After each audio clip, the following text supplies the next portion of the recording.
I know what order it is, and then it had everything on here. Gotta know. Trigger.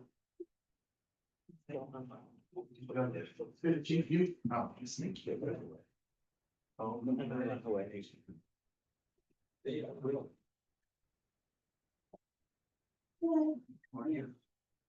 You just have to get like that with a pancake.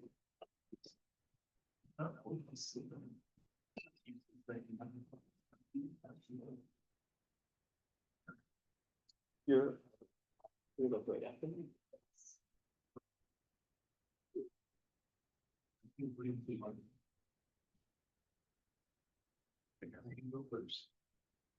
Yeah, you're right.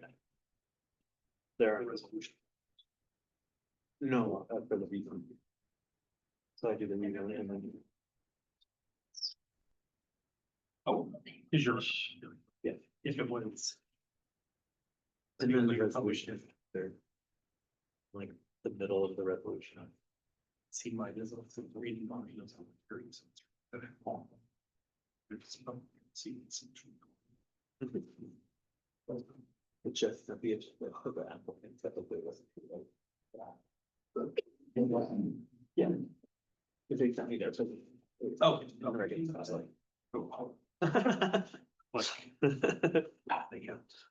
I mean, he's continuing.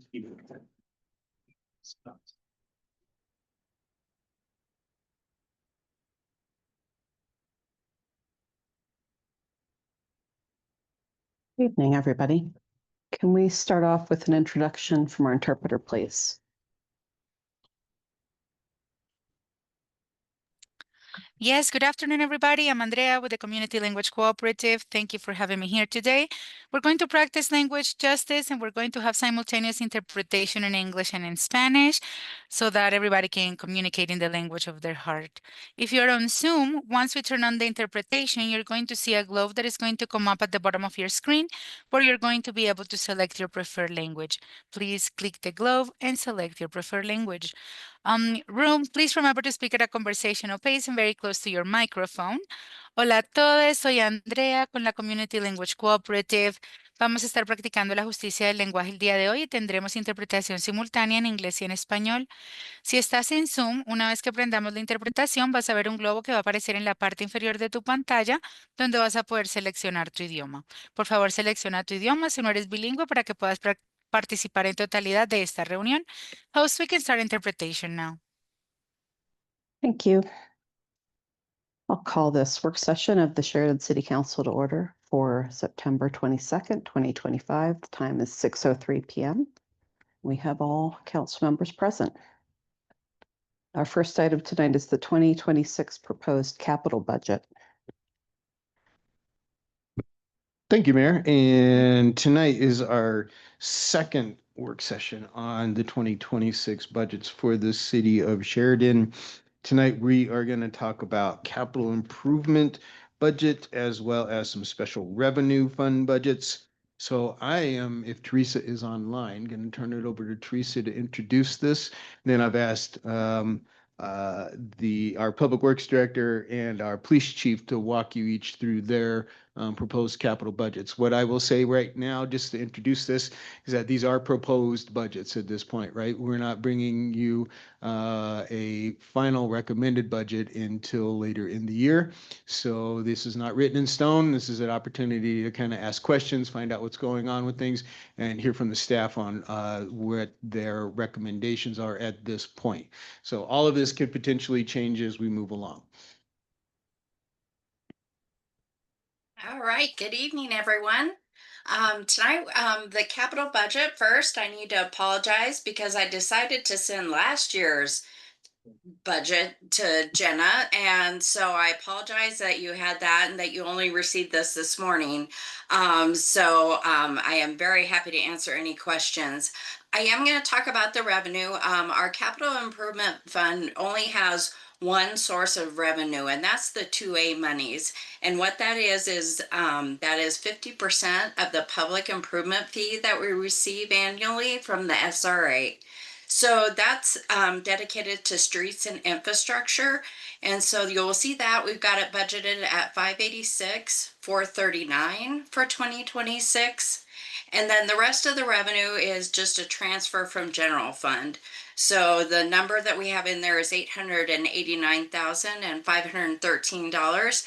And that pays for all of the public works, public safety.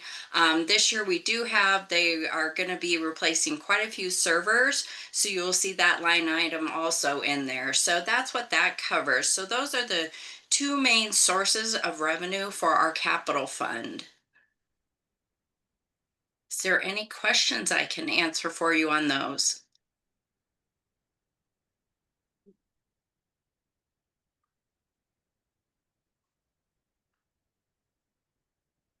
Don't see any questions here. All right, I think next up is the Public Works budget. Good evening. This is Jeremiah Raker, Public Works Director. Sorry I couldn't be there in person this evening, but I wanted to kind of walk through what our proposed projects are. And so I'm going to start off with basically the streets projects that we're looking at doing this coming year. Again, I think it's very important that the city continues to make the investment or to continue to invest in the work that's already been done, which was a lot of street repairs that was done with the bond measure. So we just want to make sure that we're staying on top of that. And so for 2026, we're looking at just carrying forward what we had previously budgeted in this year in 2025. I've kind of outlined several different functions that we want to do with the 500,000. The first one is the pavement marking and lane striping, basically the paint on the street. There's the preformed thermoplastic legends and symbols, crossbars, those sorts of things. So we want to make sure that we're compliant with those. There are some standards that we need to adhere to in terms of visibility and reflectivity and those sorts of things. So we just want to stay current with those. We will identify those a little closer once we get through the winter. Basically, we go out and do an inspection and figure out which ones need to be replaced as the priority.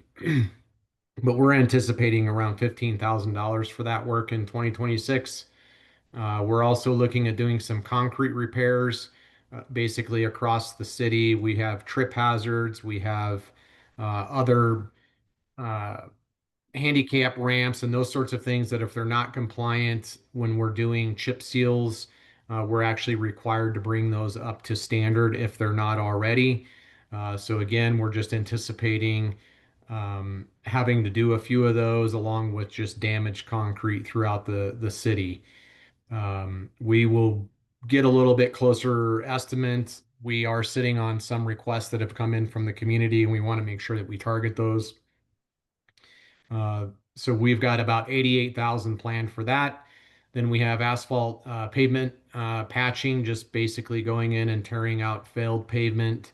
Or if there's areas where there's a lot of potholes that have accumulated, we'll cut those out and patch those ahead of time, specifically ahead of any kind of major chip seal or slurry seal. We want to make sure that we get all that buttoned up before we invest and put a coating on top of that. And so we're looking at about roughly $60,000 in 2026 for that. And then in addition to that, we're looking at doing some chip seal and some slurry seal or cape seals, primarily looking at Oxford from Irving to Federal, and also some local streets. We've anticipated about a $300,000 investment for that. And then some surface conditioning, which we did this year, but there were a few roads that we didn't get done that after looking at those a little bit closely with the contractor this year, we just felt like we wanted to get those done next year and spread that cost out a little bit. And so we're looking at $35,000 for that. Before I go, any further, are there any questions about the street projects that we have planned for 2026. So it sounds like you're responding more to like what you've seen and what people have complained about at this point, and then you'll put the plan together during next year for going forward. Well, I think mostly for like concrete repairs, but Uh-huh. in terms of like the street improvement stuff, we're looking at that based on just road condition. That is something that I'm putting a lot of effort in this year to, and then going into 2026 is to identify a 3, a 5, and an 8, and a 10-year plan that Mhm. we will follow. And it's truly going to be based on the condition of the road.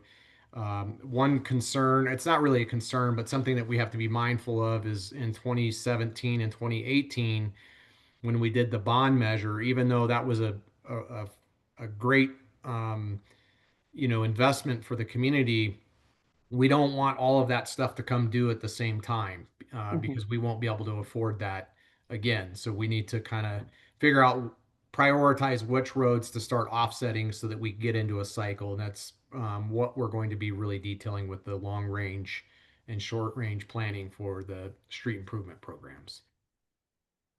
Great. Glad to hear that. Are there any other questions about street improvements? Doesn't look like it. Okay, I'm going to move on. The next one is the Union Pacific Crossing, basically over there at Oxford and Santa Fe, essentially at Natchez Court. That project is just kind of a carry forward, a legacy project that was in motion before I was hired. We're going to get that advertised this year for construction, but the likelihood of we'll probably get some survey and some other stuff done.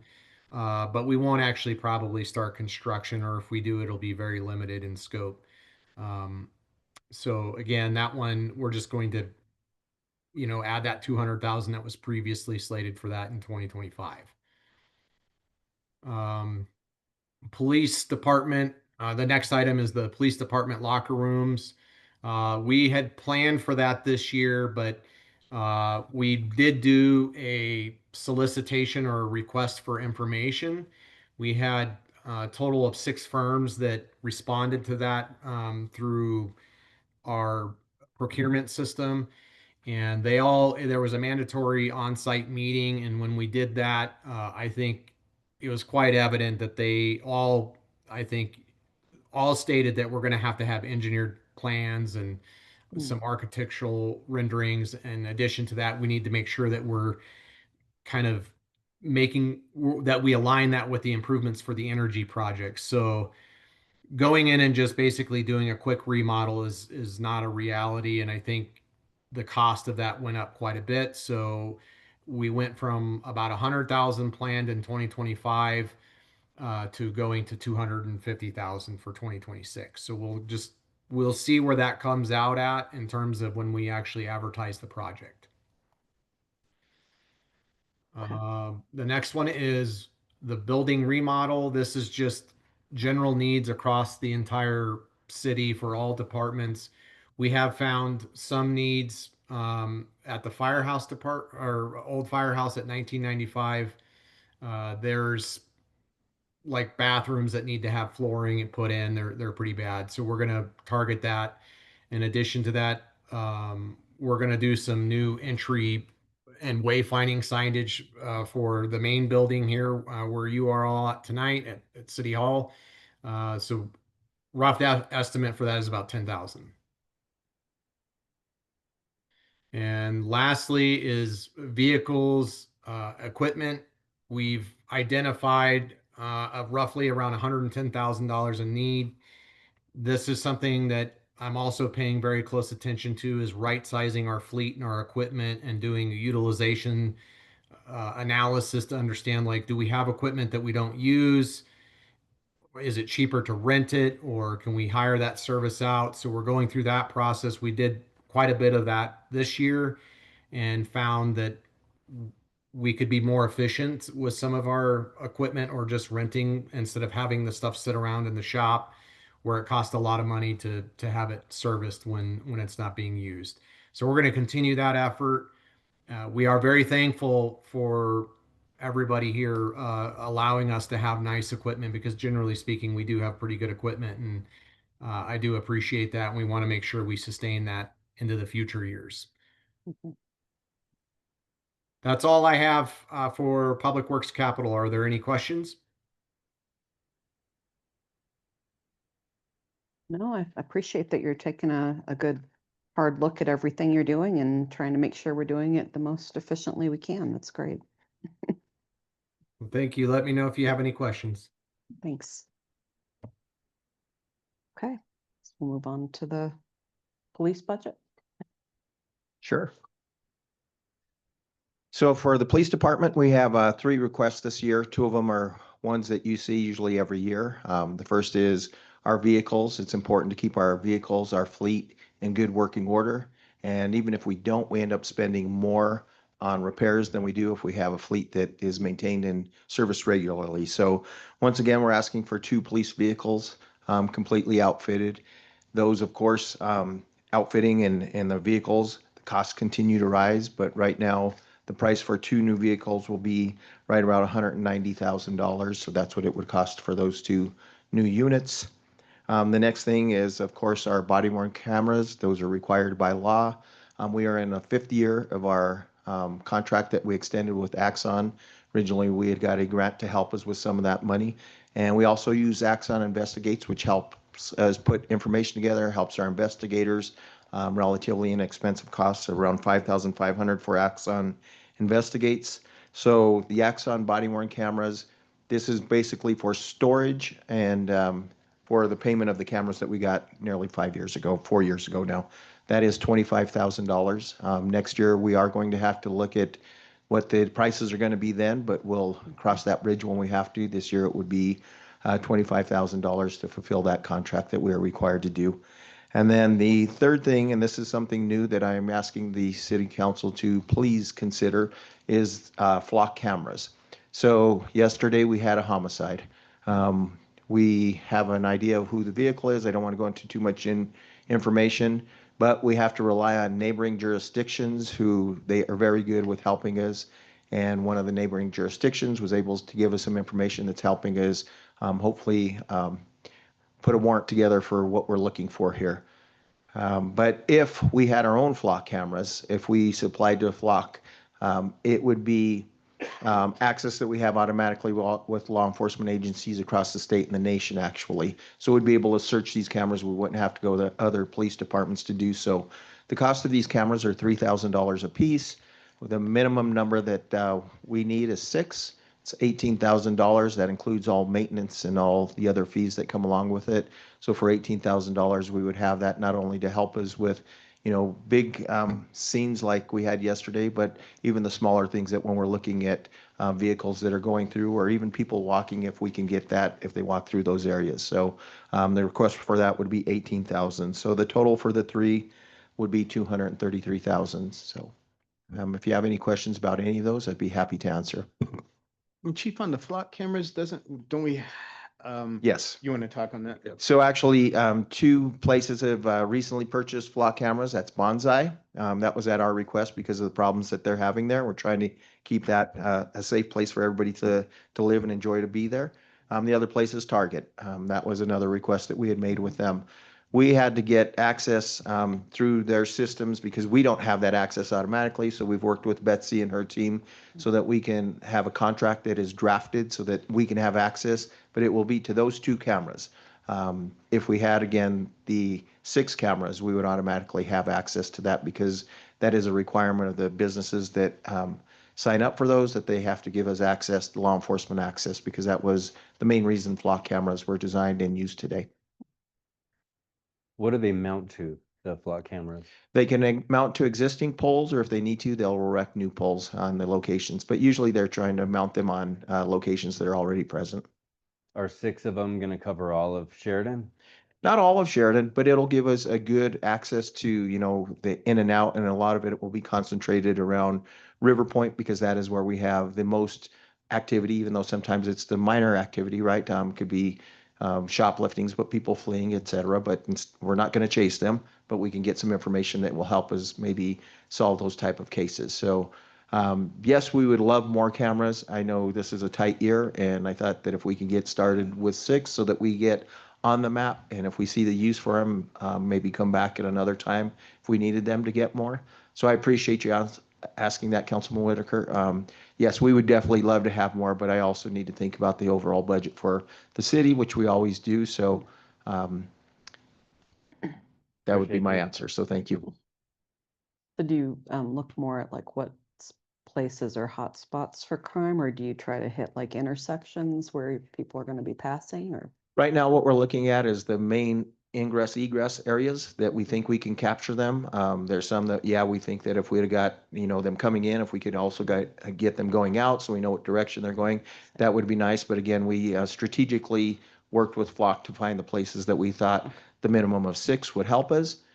So that's what we do. But, the good thing is we could get where we have them. We're going to get a lot of the access, not all of it, that, everybody that comes into Sheridan, but those main hotspots and where the crime takes place, that's where we're placing them. And then some of the points that come in and out of the city. I think you also have to have consideration of, so you're building a network, right? And part of this is buying in access into a network and participating. So you have that consideration as well. So, okay, where are those other components in that network? Where does it make sense? And that's where you work with Flock on saying, okay. Yes. Yeah.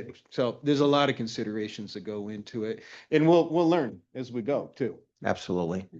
So how easy is it to like pinpoint, if you knew someone might have been leaving the scene at 4 o'clock, like how, is it super easy to go Simple. find that, or? Once we have those cameras, we can go into the system, put in a license plate number or the partial license plate number, a description of the vehicle, including had a bumper sticker on the right rear window, pull up all the vehicles that had bumper stickers on the right rear window. It's really advanced, and that's why it has been so popular amongst law enforcement agencies throughout Colorado right now. So is that using AI then to detect what's on the vehicle? it's just using the information that it's capturing and then translating that into the language that it reads. So I guess in a sense it could be considered a type of AI, but it's basically taking the information that it has and then reading that back and putting it in a format. Then when you search for it, it can be there. So dense and, offender or something of that nature. So it's recognizing what it's seeing and then it puts it in the format. And then when you search for it,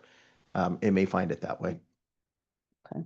And part of the argument also too is that you're not only just, it's not just aiding our local police department, it's Right. aiding all the folks that take part in that, and even those that don't, because we're benefiting from it being in other jurisdictions as well, right? As you mentioned with that homicide we had last night, so. So a year or two ago, Lakewood had a homicide, and our photo red light camera, we don't use it that way unless there's a crime, but we can put in information and look for if there's a license plate number.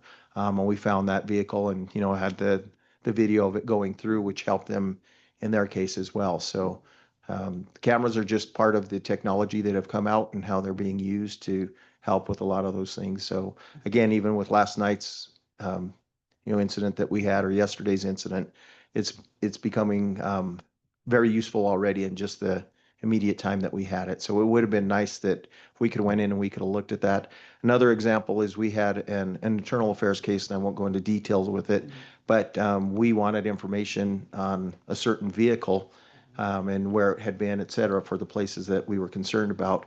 And we had to ask Denver for that. Denver has a real strict policy on how much they can give. So we got a glimpse of what we needed, and it helped us with our case, but it really would have helped our case if we could have found out wherever that vehicle was going and if it was the places that we really had concern with. So again, I don't want to go into too much detail about that case, but we had to ask for help where if we would have had these 6 cameras already, we would have access to that. Are there reoccurring fees? This is the flat fee. This will be the fee every year. We'll have to pay that. So recurring once a year, but this is the price for the 6 cameras for the annual. And then, of course, we'd ask to keep it again as long as everything's working. So Do we own that equipment then, or do they own it and we're just keeping it while we're paying the fee? So the way I understand it, we own it, but they maintain it. If there's any problems, they talked about an incident where There was one that was vandalized several times. People were intentionally taking it down or spray painting it because they didn't want, them to see. So the first time, Flock went and replaced it. The second time they replaced it. The third time, they started talking to law enforcement agency and said, look, Yeah. we are either going to have to move this or we can't keep replacing it. It will be on the agency to do so. But yeah, so that includes all of the maintenance on it. But Okay. All right. Anybody else have questions on the police budget? I think it sounds fine and looks like something worth investing in. thank you all. And if we need more detailed information, or if you want it, we could also, the company's willing to set up a demonstration and talk to you about it. They offered to do that. And I said, this is going to be kind of quick and I could give out the basic information. Yeah. But if anyone has bigger concerns or questions, please let me know and we can get that as well. Well, and Chief, we can certainly look at having them come out before we go into implementation and kind of go over it with council at that point as well. Sure. Sounds interesting. Okay. Anything else on the capital budget? Is that it? I think that's it. Mayor Teresa, did you have anything else on capital budget we needed to touch on tonight? I do not. Then if there's no further questions on capital budget, Mayor, we can move on to some of our miscellaneous funds and special revenue funds. Normally, as you would recall, normally we kind of wouldn't bunch these up together, but we're playing catch up now on it. So we're going to catch up with talking a little about special revenue funds and miscellaneous budget funds. And I'm going to turn it over to Teresa to have that discussion. All righty. So we're going to start off tonight with our miscellaneous funds with the Open Space Fund. As you know, the Open Space Fund, Andrew and his crew are very good about applying for grants and doing various, to be able to do various projects. So we do have some of those budgeted next year. The Bear Creek Trail widening and also the trailhead. And then the other thing that we have in there will be the GoCo Inspire grant that will continue on. So we have budgeted those. We do always throughout the year get more, but that's what we know of right now. So those are the projects and the revenue that will be coming in. And then our Conservation Trust Fund. Can you hear my dog? No. I am sorry. We had somebody just No. knock on the door. I'm sorry. So, all right. Conservation Trust Fund. Our quarterly lottery revenue, we've got budgeted at 77,852. And then as always, that pays for our ongoing park maintenance for Bobcat, Wildcat, Persinger, and Veterans Park. We did have budgeted a park sliding project. We're not going to do that in 2025. So we'll be moving that into 2026. And then we always do budget a small amount so that if anyone needs any help or any projects, sometimes I think South Suburban has asked us to help. We have that ability to help with them. Next up is our stormwater fund. Our stormwater fund, we have been increasing the billings 10% every year. We are going to, now that Jeremiah is aboard, we are going to do an updated rate study. Once we do that, that will kind of give us a projected where we need to actually be billing at and what we need to do to get that fund whole. So expect to see that in 2026, and also expect there probably will be meetings with the public, some, just kind of anything that they're going to have to do to keep them apprised of their bills. Next up, debt service fund. So our property tax takes care of the 2016 and 2017 bond issuance. So you'll see that we've got that budgeted for those payments. I have to point this out. That's with an estimated mill levy of 8.873. We figured that was going to be closer to 20 every year, and just it's just nice that it's low, kind of helps out our citizens. So I'm always excited to see that stay very low for them. The other thing that's new is we got COPs this year. So that is all funded by the general fund. So the estimated payment in 2026 is going to be $412,689. So that kind of covers our debt service. Next, we have our volunteer fire pension fund. This is pretty much the same. The city will maintain their contribution of the 50,000. We will be applying for the state matching fund and that is always 23,194. On a side note, I just applied for that this week and just got notified that we will get that this year. So that's always good. And we are going to keep our benefit expense staying around 90,000. And then the Sheridan Celebrates budget, really small variations from the 2025 budget, but they're doing the same projects and same things that they did for this year. So we didn't see many changes with that. So happy to answer any questions. I know I covered that kind of quick, but happy to answer any questions. Anyone have questions? So out of curiosity, what are the numbers on the Sheridan Celebrates budget? The changes? No, just the actual numbers, yeah. We didn't actually get a draft budget with these. We just got the memo, so. Oh. Okay, I'm looking at it. I'm so sorry. Guys, I tell you what, I just failed you miserably with the budget packets. You didn't see any of this. I'm sorry. I'm going to send this to you. So, what we've got for the Sheridan Celebrates budget. So for revenue, I'm just going to kind of go through quickly each line item. For 2026, our booth revenue, we are proposing 2,700. Our sponsor revenue, 6,500. Ticket revenue, 1,050. And then fundraising revenue, 3,000.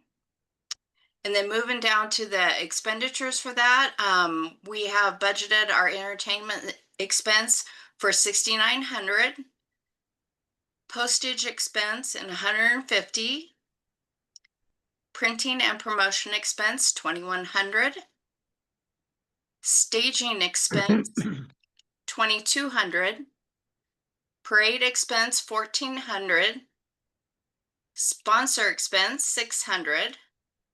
Festival expense, 1,800. Event coordinator expense, 32,800. And then fundraising expense, we always put the same amount of revenue as expense, so that's just 3,000. Ticketed event expense of 4,400, and then other expense, 2,200. And I believe both of those kind of include the little, each ward has kind of something going on. So I think both of those, that covers that. I'm going to send this to you as soon as we get done with this. I apologize. I didn't realize I messed that up. Thanks. You have questions? Oh, yeah, sorry to keep putting you on the spot. So, in the end, what does that look like? Is that in the black or in the red? Well, budget's always in the black because that's what we plan to do. We're not going to plan to be in the red. I mean. But I think maybe where you're going at is that, so the revenue generated, specific revenue for this event does not cover the expense. Correct. Yeah. If we were to try and do that, the tickets would be, gosh, I don't know how much they would have to be. They'd have to be a lot. You know, we'd have to do full ticket prices on letting people in. We'd have to do all kinds of charges and all kinds of fundraising kind of things like that, and it wouldn't cover the expense. It just and I'll have to say that there are no public festivals and celebrations out there that cover their own expense. They're all subsidized. Yeah. Otherwise, I mean, they couldn't be free. They couldn't have everybody come to them. That's the only, you have to subsidize the cost to do it. Thank you. Mm-hmm. Did that answer your question? Yes, thank you, Teresa. Okay. Okay. Any other questions on these miscellaneous funds? No? All right. Anything else you want to share, Devin or Teresa? Or are we ready to move on?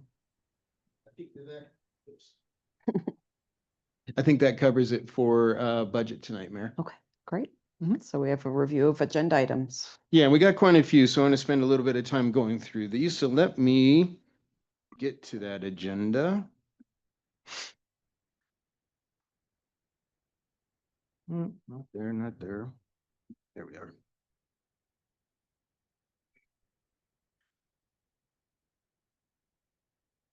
Okay. The first action item that we have tonight is a rezoning application for the property located at 1913 West Hamilton Place. We're not going to discuss that at this point any further during the work session, as this is a quasi judicial matter, just to remind you. So you have to judge again any decisions you based on the evidence presented before you tonight as part of this process. And that's really all I'm going to say about that one, just so you know. We'll start the evening off with that zoning process. Then we have second reading on an ordinance, and this is for making some amendments to our land use code regarding prohibited unless prohibited. I just, man, it's Monday. Prohibited unless expressly authorized uses. So again, this goes to unless something is in our land use code and it says you can have 7-Eleven stores, okay? If it doesn't say anything about, say, retail store 7-Eleven, that means it's prohibited, okay? Unless it's specifically called out as an allowed use, it's prohibited. And we're just making sure that our language is clear about that. That's general standard practice for land use and for municipal code like that, but we just are putting that language in there. And then this is also making some amendments to take out some references to some heavy industrial uses that we do not see happening in the city at all. This is like commercial incinerators. It's landfills. It's things along those kind of lines that are the kind of leftover items in our code from years and years and years and years ago. And we're probably part of some other municipal code that got, copied and pasted into our code decades ago. So getting rid of a lot of those kind of references. Andrew, is there anything else specific in this one that you want to cover for the council, or is that get it? Okay. Excuse me. Next item, we have resolutions. We have a resolution tonight, and I'm very excited about this. It's an IGA with City of Inglewood, and this is for a collaborative employee training program. So we've been in discussions with the City of Inglewood. They have a very robust employee training program that they've built over the years, and they've built some capacity there that we can take advantage of for our employees. So this is basically like entering into a contract to allow our employees to attend certain training functions that they're doing for their employees, where we see that there's crossover that makes sense to be able to do that. Whereas right now, we do have training budgets for our employees and they can go out and do these things, but it's maybe not as convenient as it could be with just going, oh, we can go right over here to Inglewood City Hall and do this training on whatever it might be. And I brought, just to give you an idea, so the fall, this is just kind of gives you an idea of what's going on in some of here. Some training topics are labor relations, employee relations and performance management, legal responsibilities and preventing harassment, discrimination, navigating conflict, de-escalation, things like they have a pre-supervisor academy that works on people that are looking at going to building up their supervisory skills. There's some standalone courses that talk about setting healthy boundaries, performance management. So, a number of different things and training opportunities that our staff would be taking advantage of kind of already, but this gives them an opportunity to partner with the city of Inglewood on this to do that. I think it also is a nice opportunity for then our two staffs for the two cities to be able to work together with each other, get to know each other maybe a little bit better, and that's always a good thing as well. So I'm excited about the opportunities to be able to do that. It's just one more thing that makes sense for the cities to collaborate on in looking for those opportunities. And I enjoy and appreciate that relationship with Inglewood and with Littleton and the Tri-Cities and the opportunity to do that. The next resolution we have, the next two after that are opioid settlements. And I don't know if you want to talk on that at all, Betsy. I think we kind of, you guys know what this is, but if you want to just. We spoke about it at last meeting. It's now before you. So the deadline to sign up for these is approaching. And this is through the transition from your prior city attorney's office to mine. I've looked through all the file, made sure the rest of it's in order. What these two resolutions do is approve the settlements with the Purdue and the Sackler is one. And then the other one, they're called secondary manufacturers. There's 8 or so manufacturers that are in that bucket. And they aren't what I'll call the main ones, but I think they help provide the generic opioids manufacturing and distribution of the same. And so within the whereas clauses, that really gives you the crux of the settlement, what's going on. And these funds will still go into the Arapahoe bucket that the city manager spoke about last week. But this is basically putting pen to paper that you approve joining in these settlements that allows the state of Colorado, the more political subdivisions that join, the more money that can go to a state. And so that just allows the state to reap the largest amount that they can get for that. And then if that is approved, then I will reroute, and the city clerk will also help reroute the 2 documents to the mayor to sign, and then everything's ahead of the deadline we need to be on. Yep. Great. Thank you, Betsy. Next resolution that we have tonight is another IGA. This is between Sheridan and Arapahoe County. This is regarding with the Proposition 123 shared affordable housing credits. And Andrew, would you mind just giving council a brief rundown on that? It's pretty interesting and what we've talked about with the county on that. Thank you.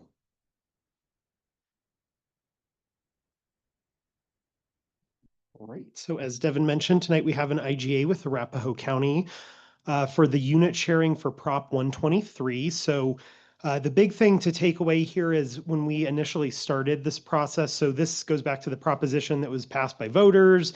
If cities agree to increase their affordable housing supply by 3% every year over a 3-year term, once you filed that commitment, you were eligible to receive those funds generated at the state level. So we filed a commitment, as did Arapahoe County.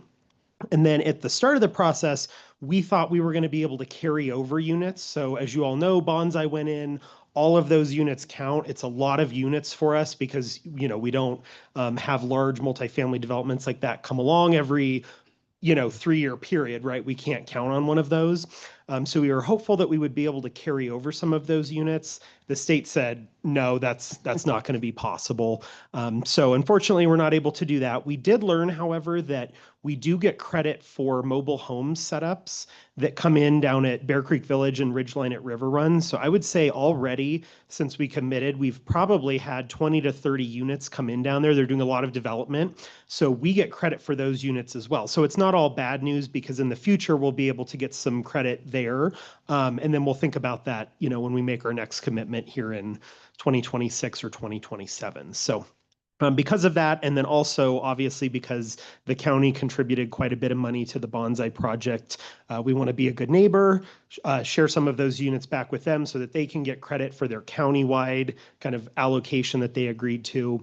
And then, we've kind of written it as more of an open-ended sharing agreement. Again, we're not going to automatically share the units with them, but if we decide we've met our commitment and we have some to share, we will probably go ahead and do that.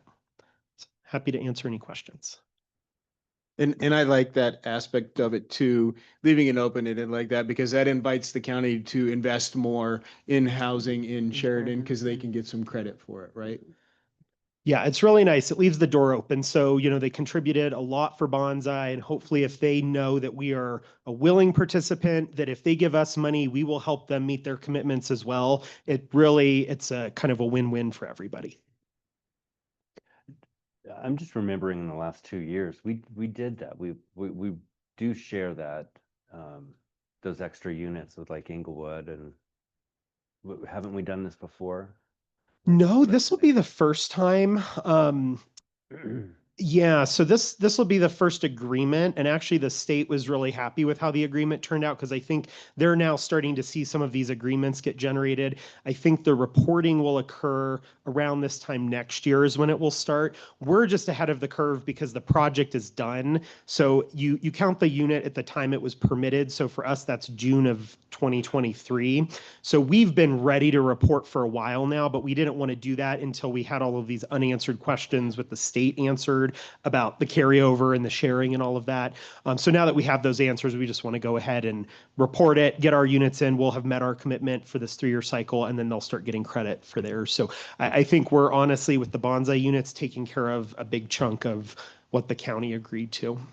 And obviously they're doing work elsewhere, so they're probably close, if not completely, have met their requirement by the time we get these units reported as well. Wow. We may be thinking about the units that Englewood Housing would own here in Sheridan.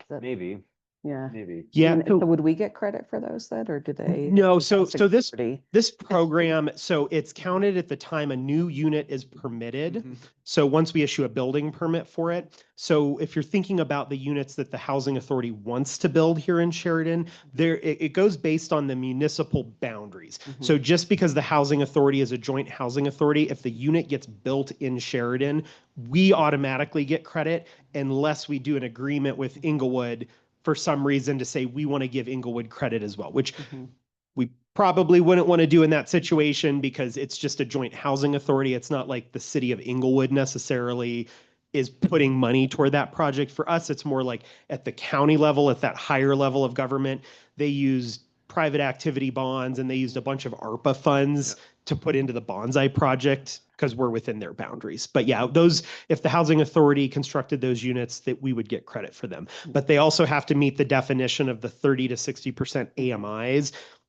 So if, serving people making 30 to 60% area median income. So if the housing authority was offering them at 70% AMIs, the units wouldn't count for the Prop 123 program.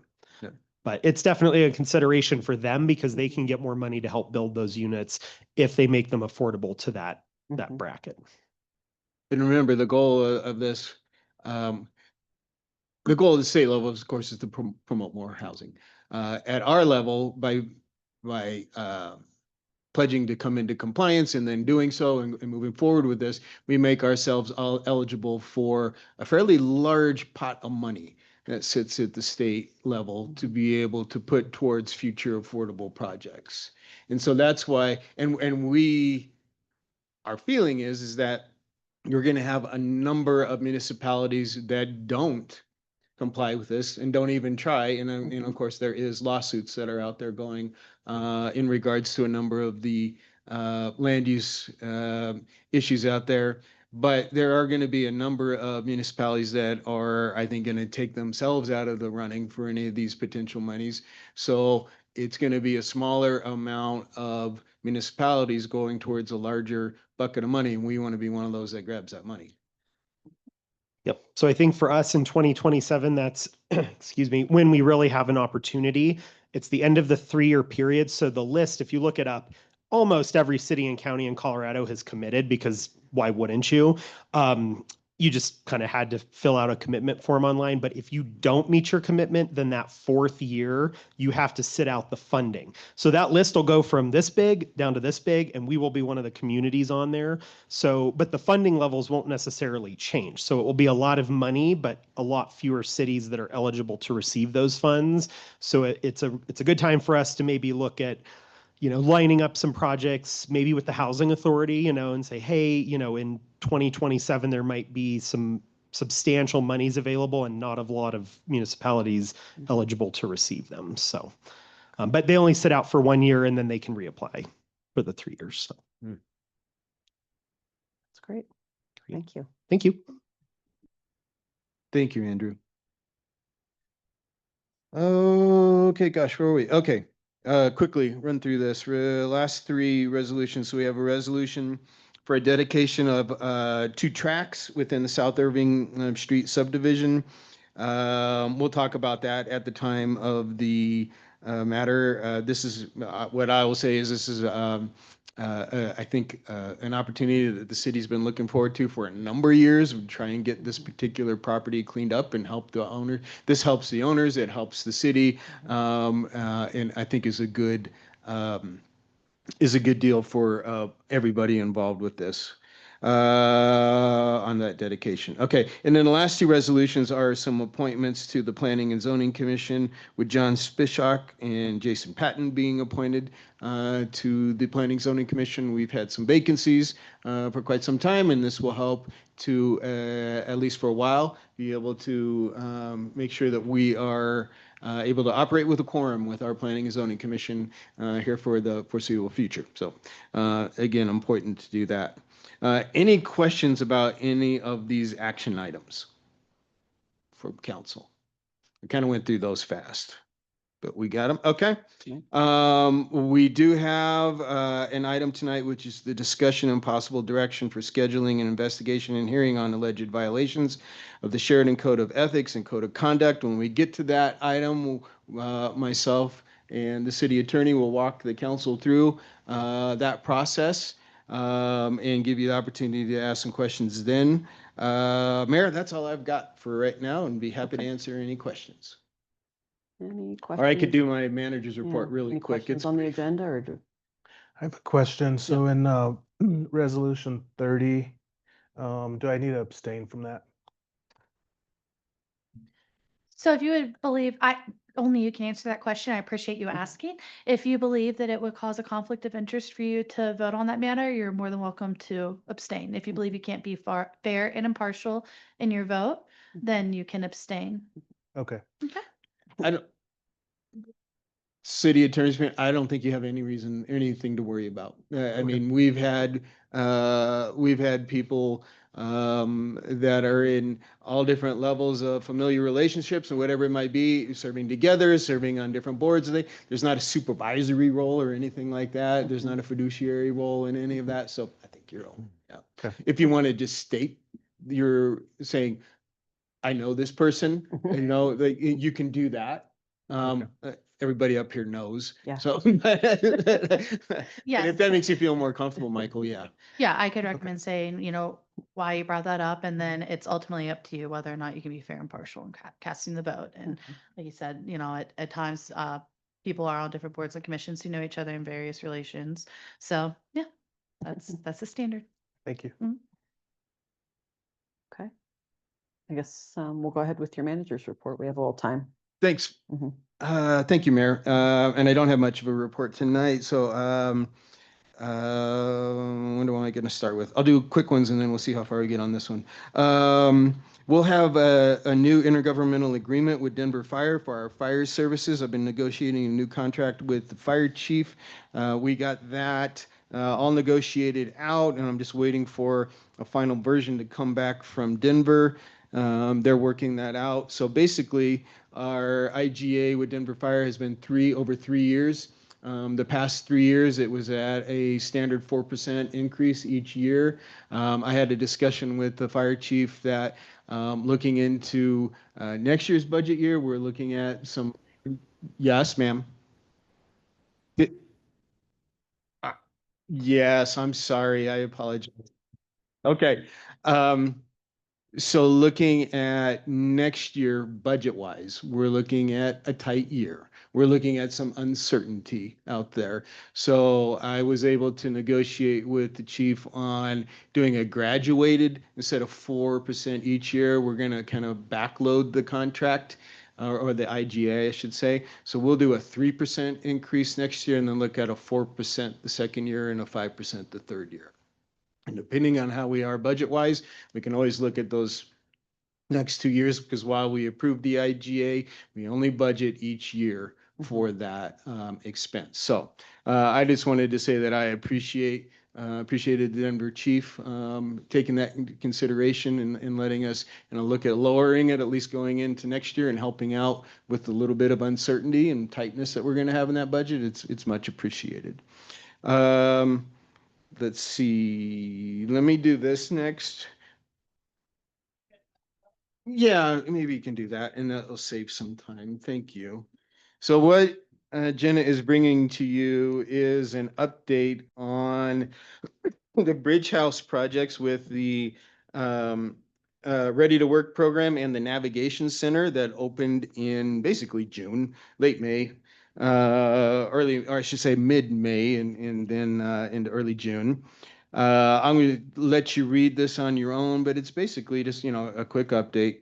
Where are we on this? The takeaways on the first page, I think it says overall project status. There's a couple numbers there.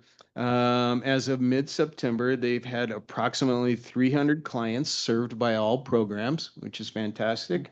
At the end of August, they had 150 closed navigation cases, where there are 115 of those that were sent and had some long-term exits, which mean that we had a plan and they weren't just sent out the door.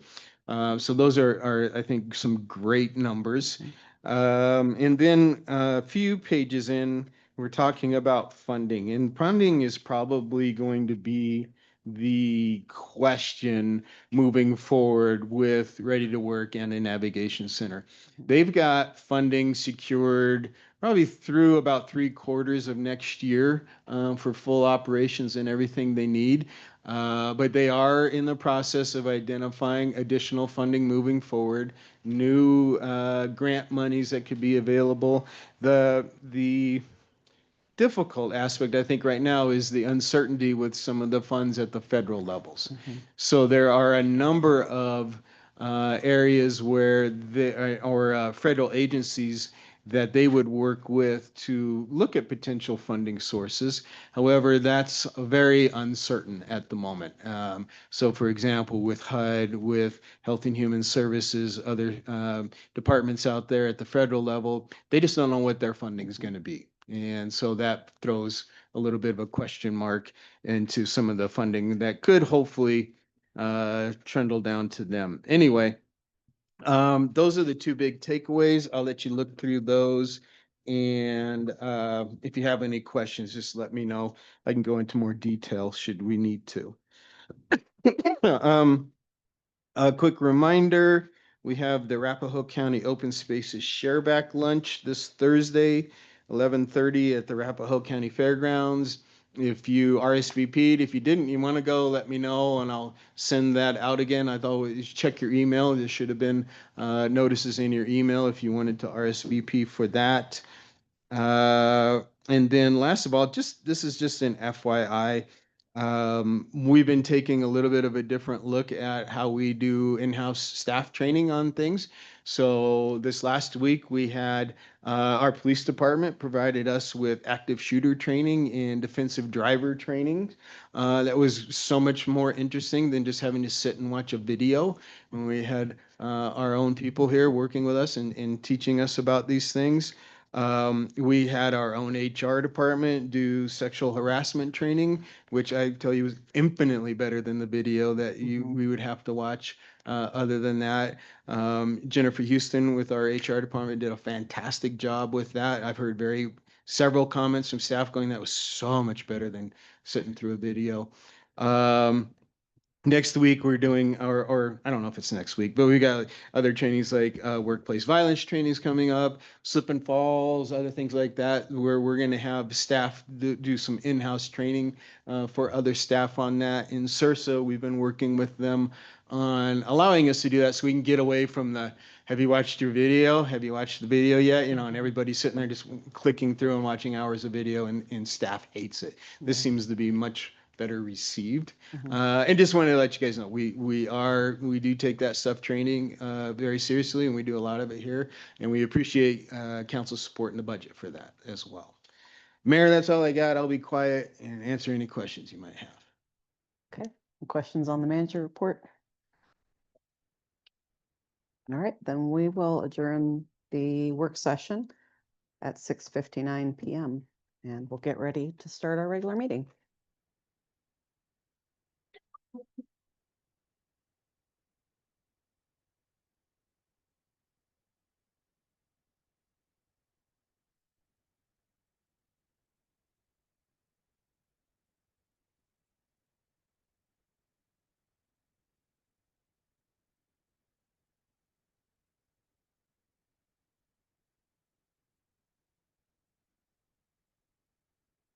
Okay, can we get a fresh introduction from our interpreter, please? Hello, everyone. Thank you for having us. Thank you for your commitment to language justice. We're going to be using simultaneous interpretation so people can participate and engage in the language of their heart, the language that they feel most comfortable in, that it's the language that we practice at home. So once they turn on interpretation, please select your preferred language, if it's English or Spanish. Hola a todas las personas. Nuevamente, gracias por su compromiso de la justicia del lenguaje. Vamos a estar usando interpretación simultánea. Para que todos podamos participar e involucrarnos en el idioma de nuestro corazón, el idioma que nos sentimos más cómodos, que es el que practicamos en casa. Una vez que aprendan interpretación, por favor, seleccione su idioma preferido, ya sea inglés o español. Muchas gracias. Thank you very much. You can go ahead and turn on interpretation. Thank you. I'll call to order this regular meeting of the Sheridan City Council for September 22nd, 2025. Time is 7:01 PM. Can we have roll call, please?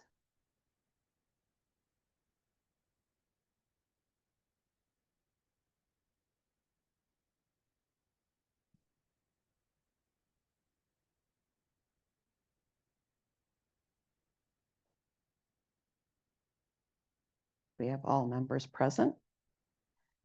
Can we please rise for the invocation, followed by the Pledge of Allegiance?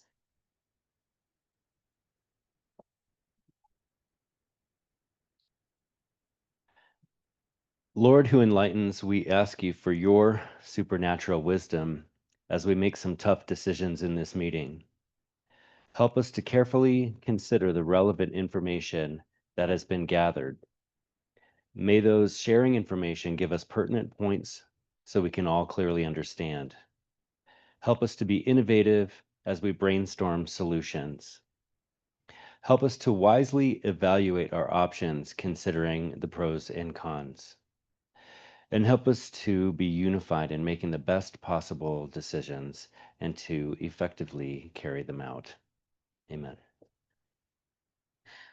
I pledge allegiance to the flag of the United States of America and to the republic for which it stands, one nation, under God, indivisible, with liberty and justice for all.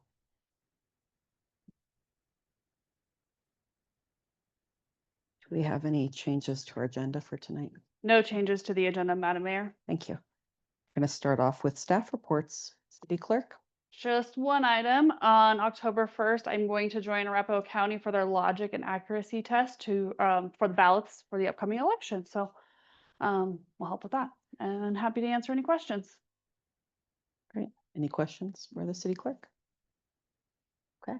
Thank you. Move on to our City Attorney. Good evening, everybody. Our office has just been busy drafting and reviewing ordinances and resolutions for tonight's agenda, conducting research and moving through other tasks throughout the city as esteemed staff is needed. And then in follow-up to the city attorney report from last week, you saw that both the opioid and the Proposition 123 items are before you on resolutions. And then I'm personally looking forward to stopping by Sheridan Celebrates this upcoming Saturday. I wasn't here obviously last year, so looking forward to that.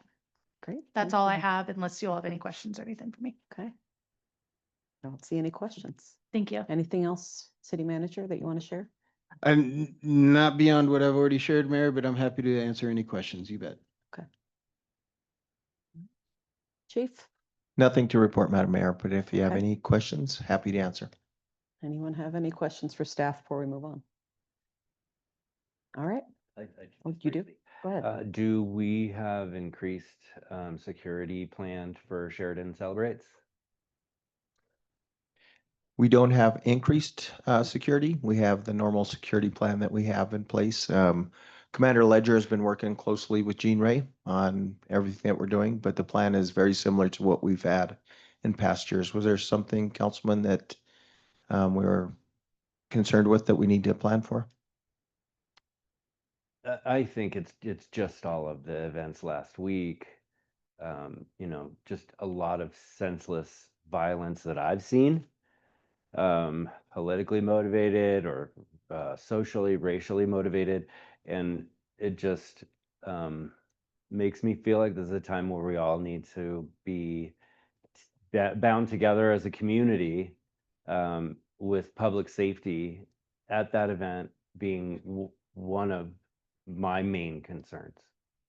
Absolutely. We'll do everything we can to help you and everyone feel safe. And then, of course, one of the things that we will do is we will fly the drone over and just make sure that we check, our tops and any of those things to help us be more prepared and better safe as well. So anything else you think of that you want us to do, please let us know. But we're planning on a very safe and fun event. So Good. And I'll emphasize, and I know how much time that the police department and the Sheridan Celebrate organizers spend on making sure that the PD is involved and consulted all along the way, as far as making sure that we're doing things in a safe way and making sure that all the officers and everybody there is informed on how everything should be going and they have clear lines of communication. Great. Thank you. Thanks for your concern. Okay. Anything else for staff? All right. We'll move on to the minutes of the regular city council meeting of September 8th, 2025. I have a motion from Councilmember Moreno and a second from Councilmember Camacho. Does anyone have any questions or comments on the minutes? Please cast your votes.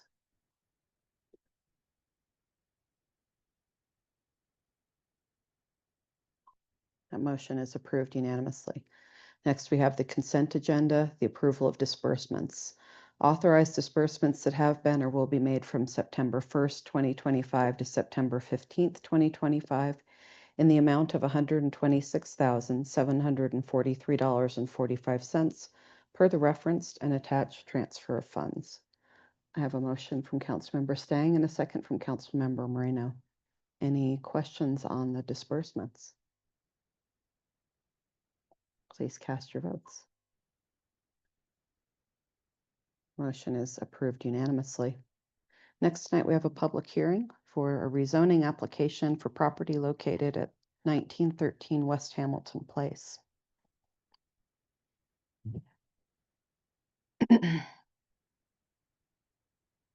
So we will enter into a public hearing at 7:07 p.m. to consider a proposed zoning change from the residential single-family Res SF Zone District to the Business Light Industrial Biz LI Zone District for property located at 1913 West Hamilton Place. First, I will enter Exhibit A into the record. That's the staff report that includes the application for rezoning, letter of authorization, narrative letter, site development plan, property owners within 300 feet map and list, neighborhood meeting notice and sign in, planning commission minutes, planning and zoning resolution 4-2025, affidavit of mailing and notice, affidavit of publication, affidavit of posting and picture, and a letter of opposition. And I'll invite opening remarks from our city planner, Nathan Rasmussen. Good evening, Mayor and Council. I'll be presenting the staff report tonight for this project, 1913 West Hamilton rezoning, PLN 251255. The applicant is Mark Tomko. He's the owner of Valor Landscape, the business of the adjacent property, and also the property itself, GGNW-1 LLC is the LLC. The request tonight is to rezone the property from the residential single-family RESSF zone district to the business light industrial BUS-LI zone district. The process calls section 56-583 outlining specific procedure to send public notification, which was done following the process established in section 56-584A of the Sheridan Municipal Code. A little bit of background on the property. It's located in the Bottoms neighborhood, just north of Hamilton Place between Umatia and Shoshone Street. Its address is 1913. The applicant seeking to rezone from single family to business light industrial with the intent to demolish the existing home on the property and construct a fenced parking area.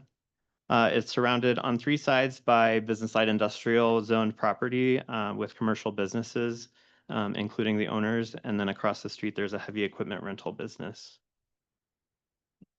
The current owner met with staff in October of last year for the required pre-planning meeting. A neighborhood meeting was held in April of 2025, and the formal rezoning application was filed a few days later in April also this year. For the zoning, it is currently zoned, as I said before, residential single family. The requested rezoning to business light industrial to build a yard for storage, which is not currently permitted in the single family zone district. So historically, the Bottoms neighborhood has been a mix of light industrial and residential zoning designations and land uses. These include automotive, landscaping, and storage uses alongside the single and multi-unit residential developments. The oldest structure on this block was constructed as a residential unit in 1917 at 1905 West Hamilton Place, which is adjacent to the subject property and houses the office for the applicant's businesses, but is not part of the application. Also on the block, if you look at the map in the staff report, you can see the 2 blue parcels. To the north is Barnes Park, and to the west at the end of the block is the historic Sheridan Firehouse number 1. So this process has been in compliance with city's municipal code, which requests to rezone property to a different zone districts require that the applicant file an official application with the city shall be accompanied by a conceptual site plan. Standards for zoning and rezoning. The section outlines criteria for which rezoning cases must be assigned against and includes 2 of the following requirements. First, the proposed zoning meets the health, safety, and welfare of inhabitants of the city. This development will remove a residential zone district bounded on 3 sides by properties both zoned and utilized for light industrial purposes. B, at least one of the following factors exist. There's 2 of these. The first is to be consistent with the goals of the comprehensive plan. The proposed rezoning will help implement community growth, goal CG 4.2, which states to promote community growth and encourage redevelopment of underutilized properties currently in the city of Sheridan, and allows for expansion of existing business.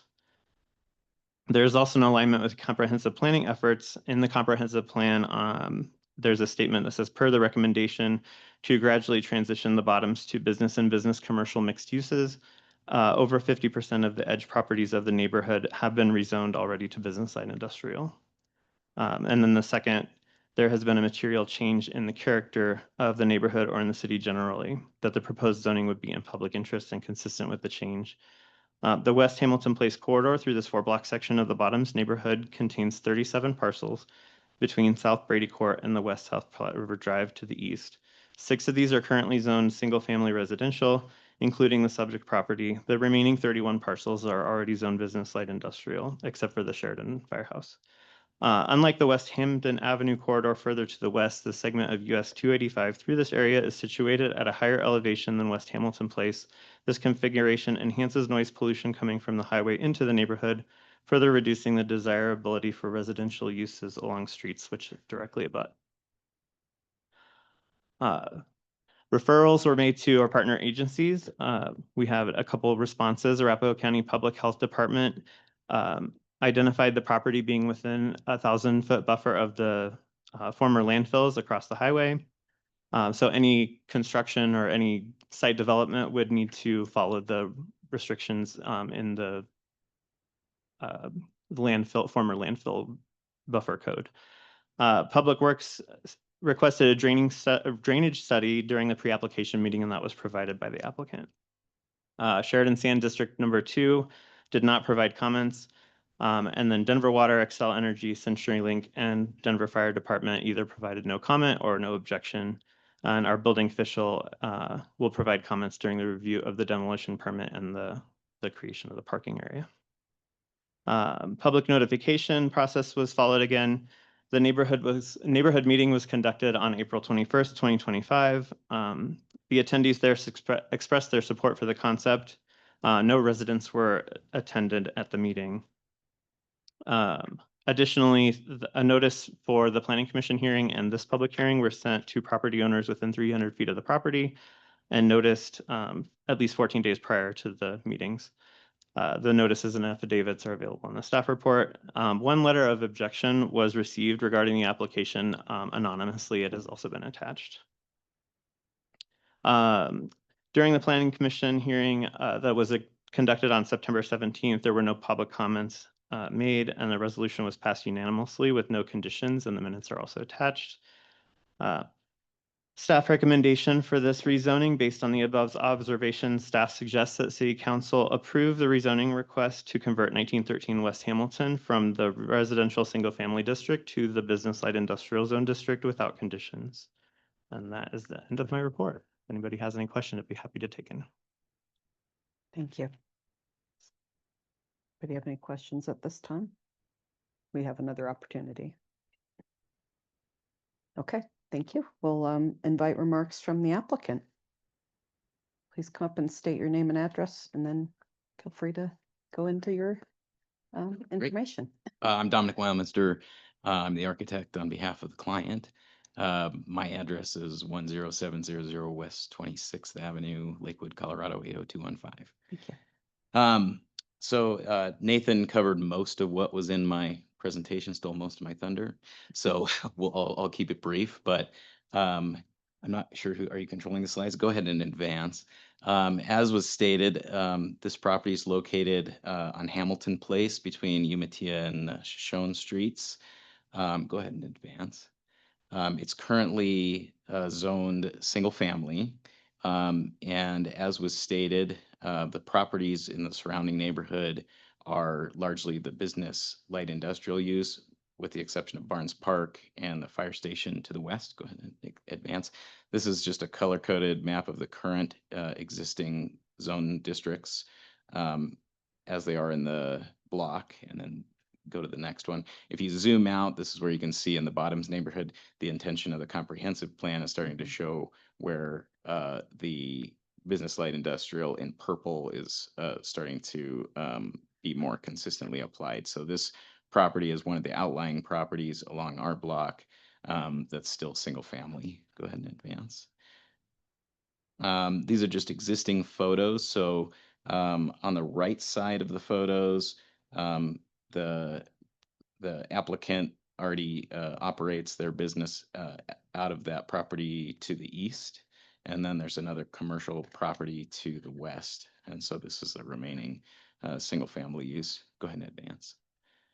This is an existing site plan just to kind of show the configuration of existing structures. There's a single family home, a driveway, and then a detached parking structure or a parking garage off of the alley to the north. Go ahead and advance. This is a little bit hard to read from over here, but I'll try to summarize. Basically, as Nathan said, in demonstrating conformance with the Sheridan, the intent of the Sheridan comprehensive plan, as well as underscoring health, safety, and welfare for Sheridan residents. A few things have been incorporated into the plan. So we've already talked about how we're trying to adhere to the comprehensive plan by conforming with the business light industrial zone district that's trying to be reinforced in the Bottoms neighborhood. As you'll see on the next slide, there's been some site improvements included into this. Again, this is a little bit small, but the area that's shaded in green, basically The purpose of this site will be it'll have a 6-foot privacy fence around it. It'll be a equipment storage and material storage yard for the adjacent landscape contractor, Valor Landscape. And then the areas shaded in green will be improved landscape, kind of manicured areas along both the right of way along Hamilton Place, as well as along the alley. We're encouraged to improve the alley frontage, specifically because of the adjacency to the park. So from a public realm kind of pedestrian perspective, that'll create an enhancement to what exists on the streetscape today. And then you can see on this site plan, there are arrows indicating the direction of traffic. Traffic that does move through this site will be having ingress from the alley and only egress from Hamilton Place, which improves pedestrian safety because vehicles aren't going to be backing out into Hamilton Place. Go ahead, Vance. This last slide, and I won't go into much detail here, it just shows conformance with the zoning requirements. So now I can take any questions that you have. Thank you. I think we can have you sit for a moment and Great. we'll see what happens next. Okay, we can, do we have any questions or comments from staff or our attorney? No comments from staff at this point, Mayor. Okay. Is there any comments from citizens or interested parties on this?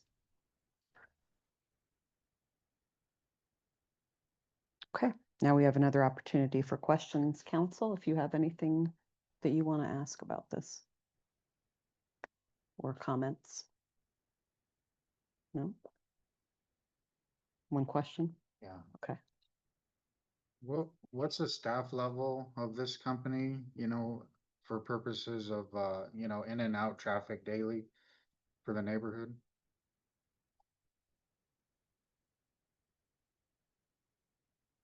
Yeah, thank you. If you could state your name and address and then answer. Thank you. This is Mark Tomko, 1436 Meyerwood Lane, I think. Highlands Ranch 80129. Thank you. So, you know, we might have 6 trucks going out of there a day. They go out in the morning, come back in the afternoon. It's pretty, not much. There's 2, you know, in the office, there might be 3 or 4 people that would be there half the day. You know, it's outside business, so we encourage our people to go out to their properties and take a look at it. It's a maintenance company, mowing and snow removal. And the GGNW would just, anybody want to know, it means green grass, no weeds. So that's what we're trying to get our people to do. Any more questions for Mr. Tomko before he takes a seat? And I'll just tell you, I mean, you know what, we bought this property a year ago.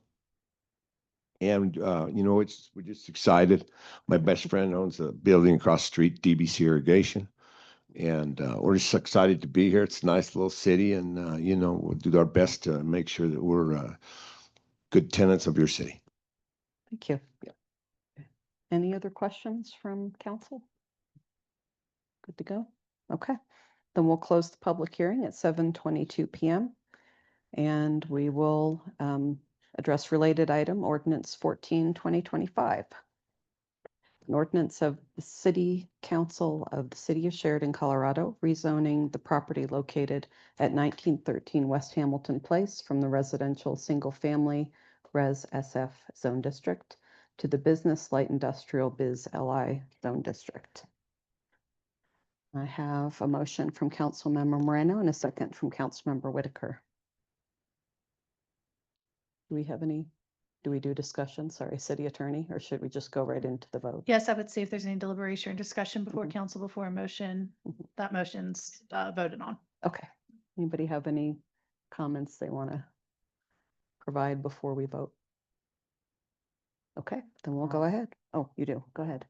Well, since this is my neighborhood directly, but yeah, I guess it's worth stating that, you know, this was a single family residence. It's obvious, but you know, that's being taken away out of the neighborhood, you know, of roughly probably 4 square blocks of residential. but, also, that being said, the property's been in disrepair and it already looks better, so. Mm. I just thought that was worth stating, but thank you. Okay. Anybody else? Okay, please cast your votes. That motion is approved unanimously.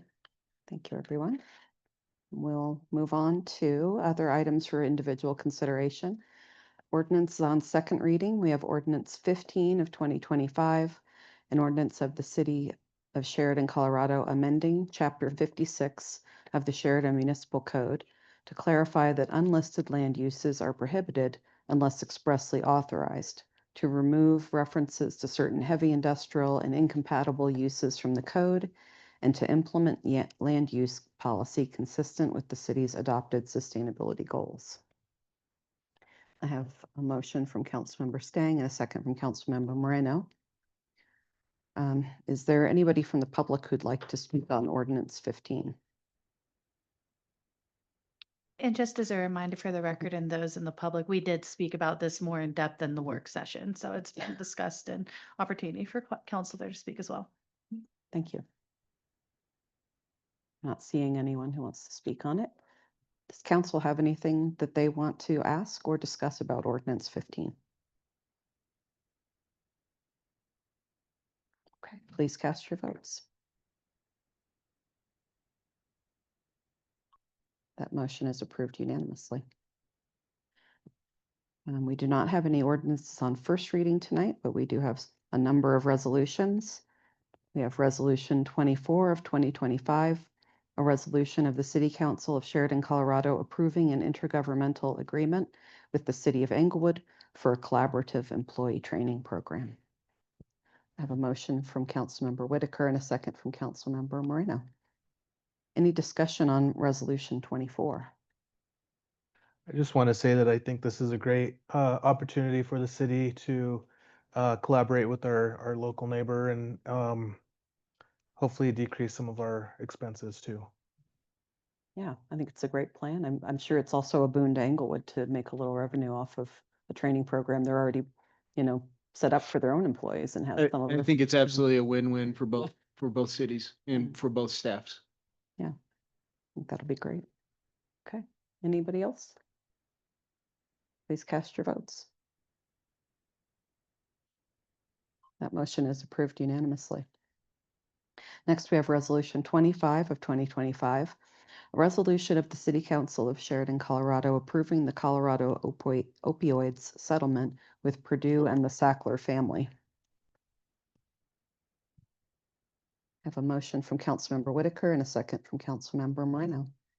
Any discussion on Resolution 25? Please cast your votes. That motion is approved unanimously. And we have Resolution 26 of 2025, a resolution of the City Council of Sheridan, Colorado, approving the Colorado opioids. I don't know why I'm having trouble saying that tonight. Didn't you have trouble too? Opioid settlements with secondary manufacturers.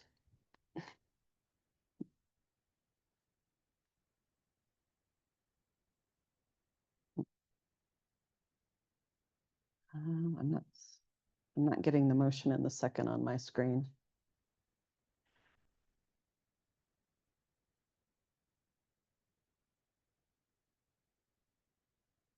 Is what's on, oh no, that's 25, that's still up there, okay.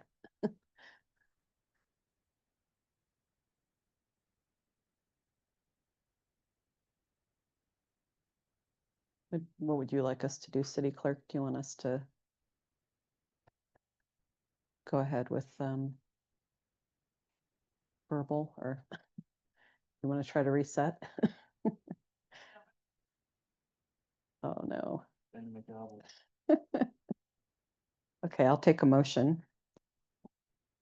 I'll move to pass resolution number 27, 2025. Oh, we're on 26. 26, Yeah. 2025 as presented. Thank you. I'll second. I have a motion from Councilmember Moreno and a second from Councilmember Stang. Any discussion on Resolution 26? Okay, please cast your votes. Councilmember Moreno, Yes. Stang, Yes. Kelly, Yes. Mayor Butterfler, Yes. Councilmember Whitaker, Aye. Lopez, Yes. Camacho. Yes. That passes unanimously. Thank you. Next, we have Resolution 27, 2025, a resolution of the City Council of Sheridan, Colorado, approving an intergovernmental agreement between the City of Sheridan and Arapahoe County regarding Proposition 123 shared affordable housing credits. Move to approve resolution number 27, 2025 as presented. I'll second. I have a motion from Councilmember Moreno and a second from Councilmember Whitaker. Any discussion on Resolution 27? To say I'm pretty excited about the idea that we can share these credits around and make everybody's opportunities better for getting those funds. It's awesome. Okay. Councilmember Stang, Yes. Kelly, Yes.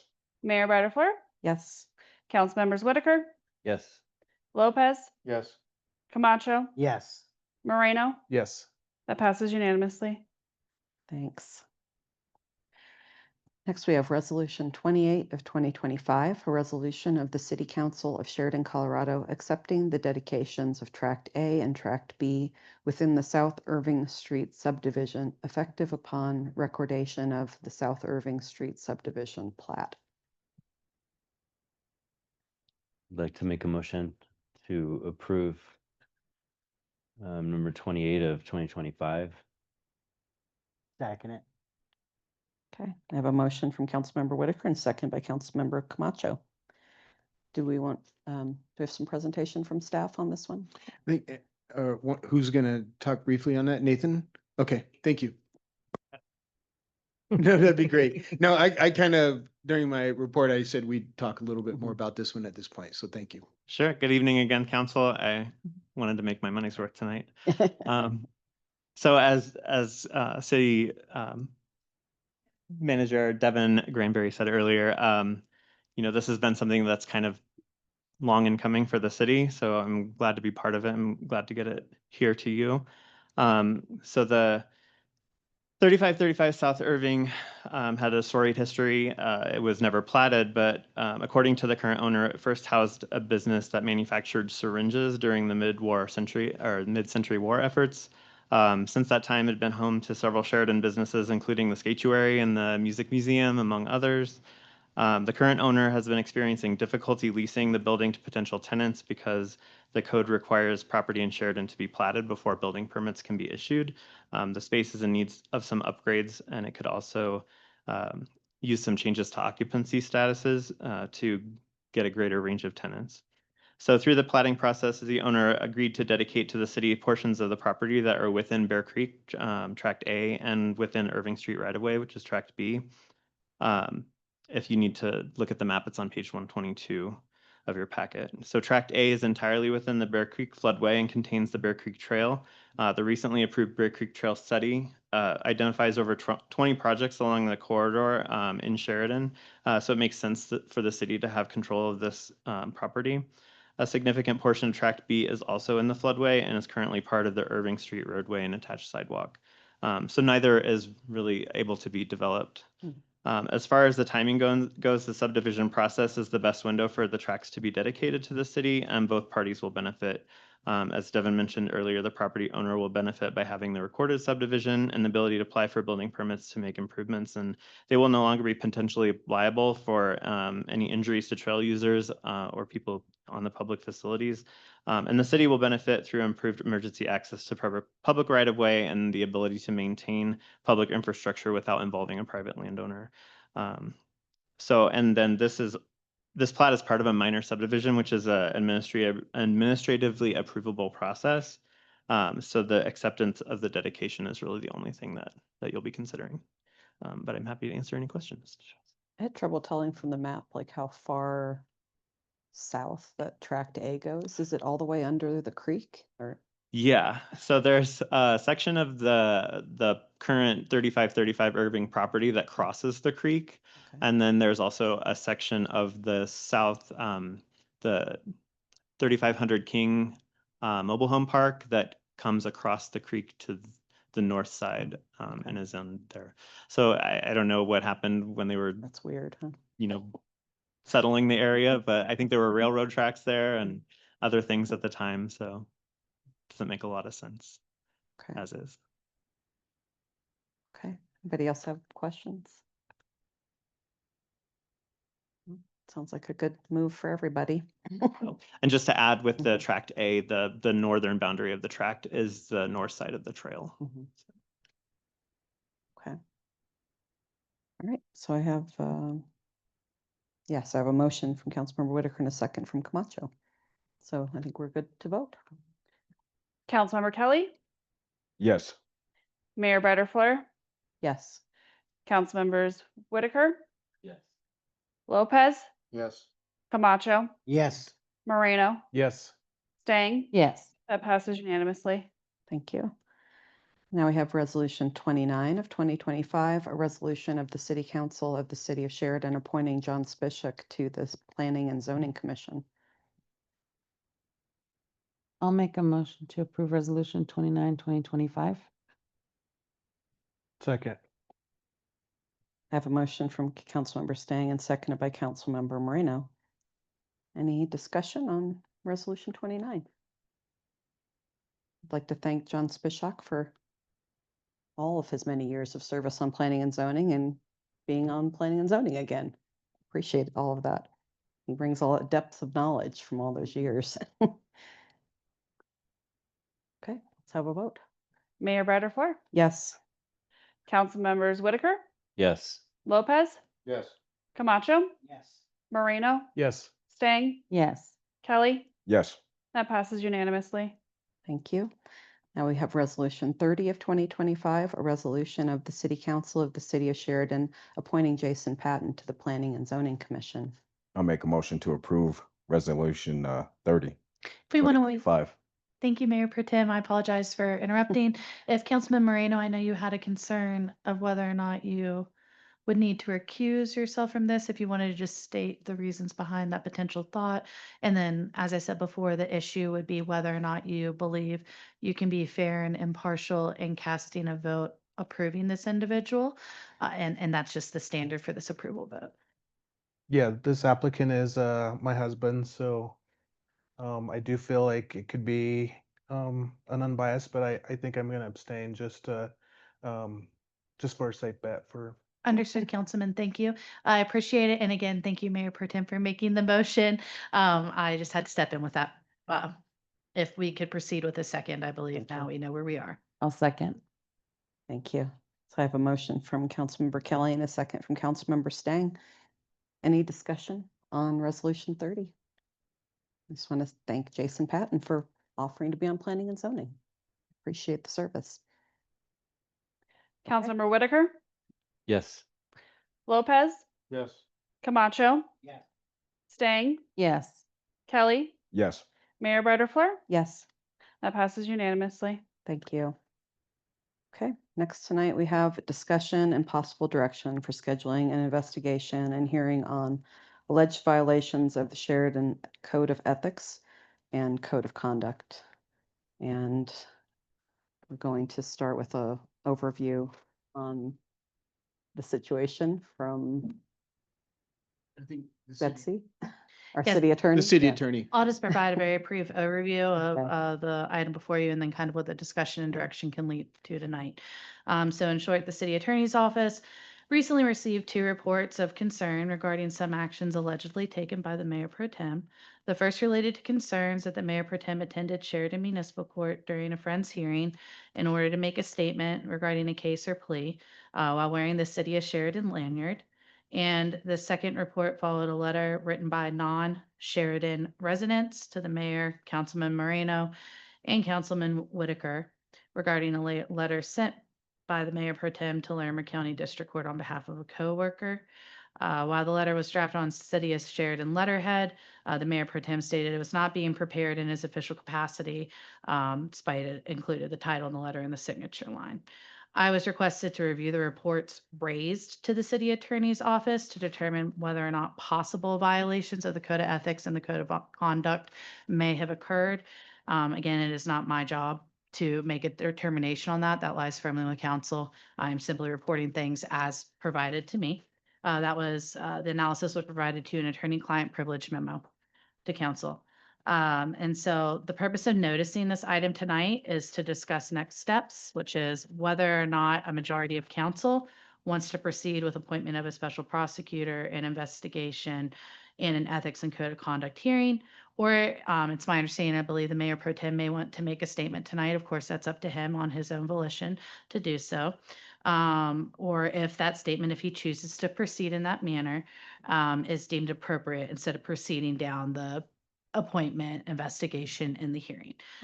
So at this point, I'm going to go ahead and turn it over to the mayor to handle the next part, and I'm just here to answer questions in the meantime.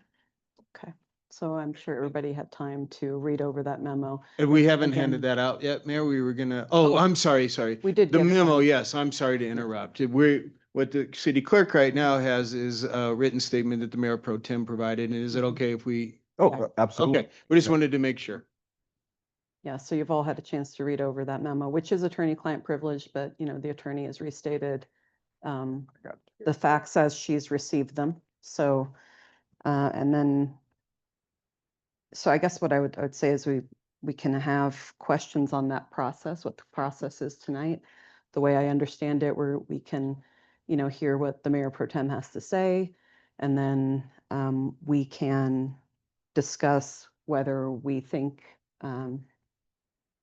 there's grounds to go forward with an ethics committee and an investigation by a third party, or if we feel like the statement from the mayor pro tem is adequate to what we've heard, if that makes sense. Okay, so I'm going to hand it over to you if you'd like to share what you wrote.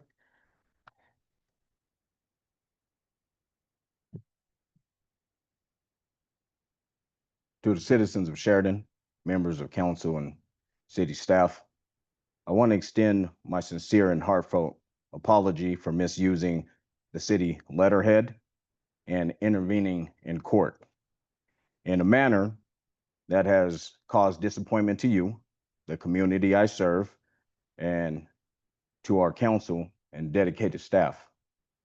I recognize that my actions were not aligned with policies, protocols, and the code of ethics that guide us in public service. As your elected official, it is my duty to uphold the highest standards of fairness, integrity, and accountability. By misusing an official resource and interrupting court procedures, I failed to meet the standards that undermine the trust that you've placed in me. I also want to be clear.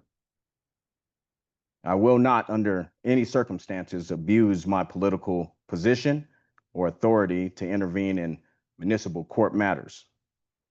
Quality of treatment is the cornerstone of justice, and no one, including myself, is above the law.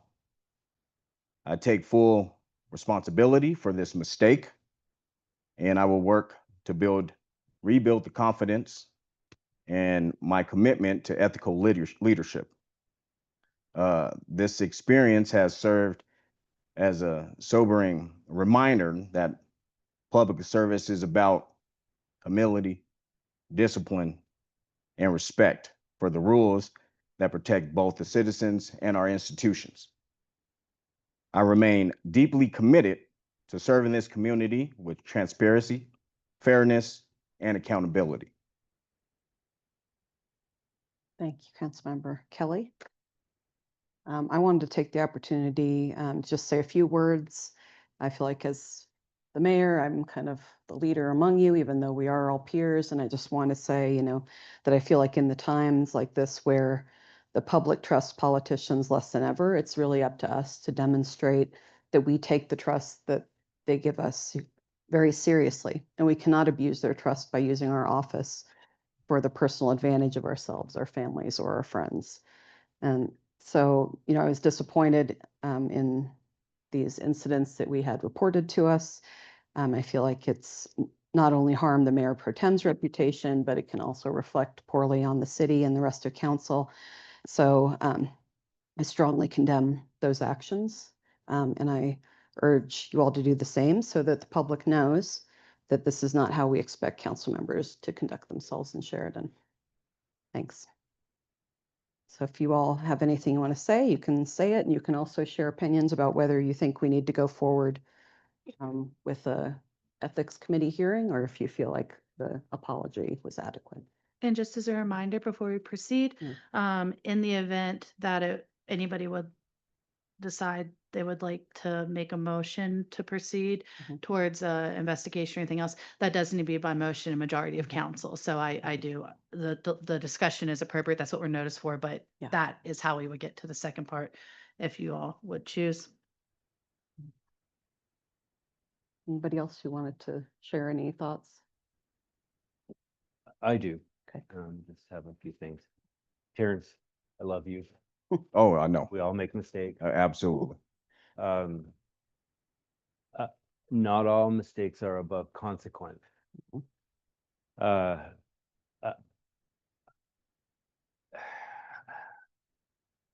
Two different judges, two different times. I can hear got that bad mic again.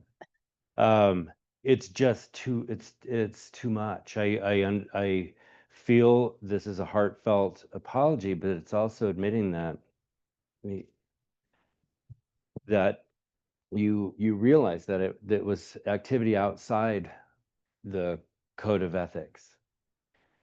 Like what the mayor said, it's extremely important that the public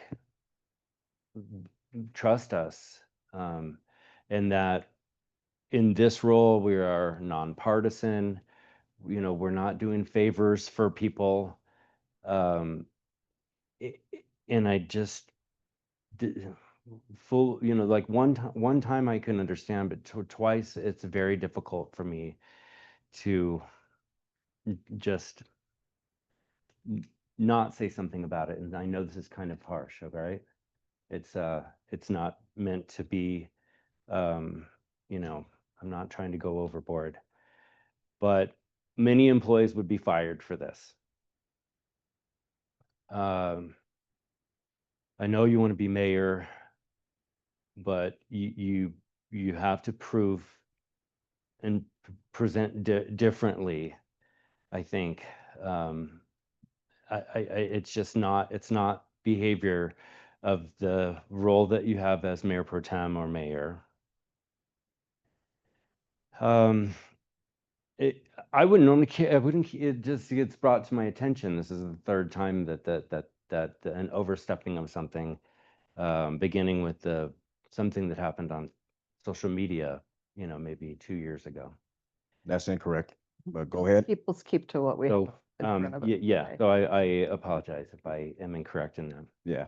I just take it personally as a little bit of an insult. It makes, I really feel like we have to be right. We have to do the right thing. We have to not misuse the power and authority that's entrusted to us by being voted into our positions. I don't know what to do with the information, but I just wanted to make sure that I had let you know, and all of us know, that it's a big thing, and we have to strive to be better. I would hope that none of us put the council in this type of position. Thanks. I appreciate all of you. Okay. Anybody else?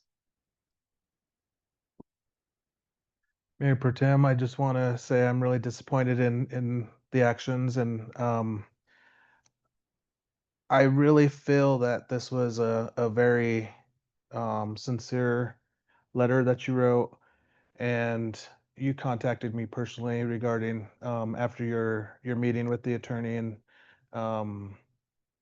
the mayor and city manager. And we had a pretty candid conversation, I feel, and I would hope that these actions won't continue in the future, and um, I accept this apology. Yeah, thank you. I don't want to be beat up on Terrence Day. So even though I understand this is uh, especially with the climate right now is very important and is disappointing.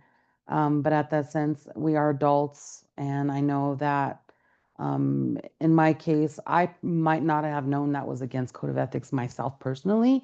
Not to say that anybody has an excuse for that. And I'm hoping this is more of a learning thing for Terrence more than anything.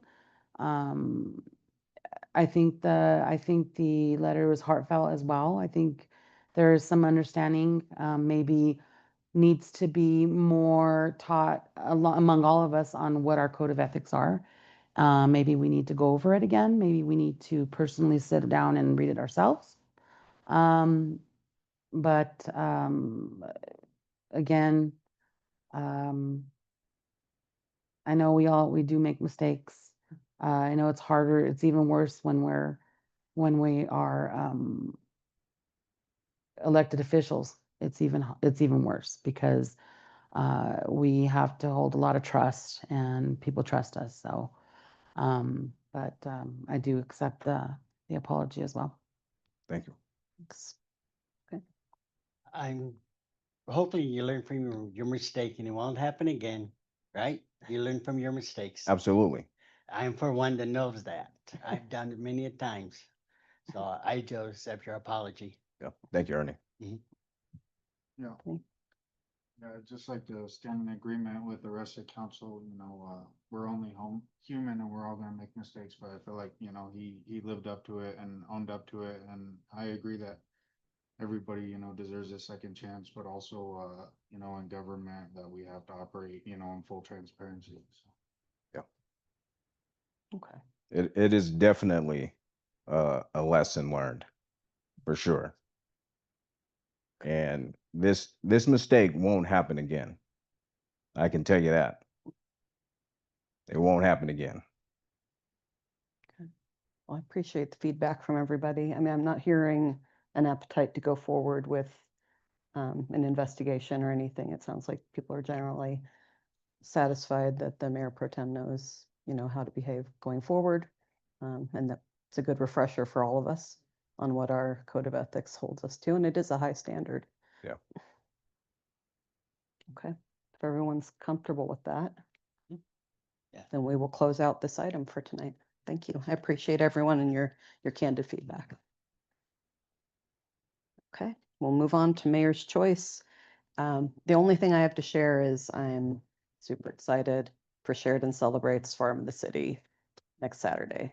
It's going to be a good time. Come out and get a breakfast burrito, stay for the whole day. We're going to have a wonderful parade.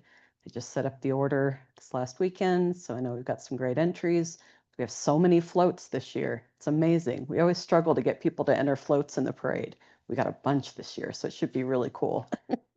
So come on out, see the parade, see the children's parade, buy some stuff, learn about community services. Hopefully everyone will have a chance to be there. That's all I have for tonight. Does anybody have anything they want to share? I do have a question. And this is over in your guys' Ward 2, that house on Low, right next to that, Event center. yeah, that house has always got something in front of it. Has anybody ever complained about it? We can speak to that really quickly. So we've made our staff and code enforcement aware of that, and it's currently being addressed. Okay, I was just wondering. You bet. Thank you. Thanks, Ernie. Mhm. Okay. Anybody else have anything they want to bring up tonight? I do. Go ahead.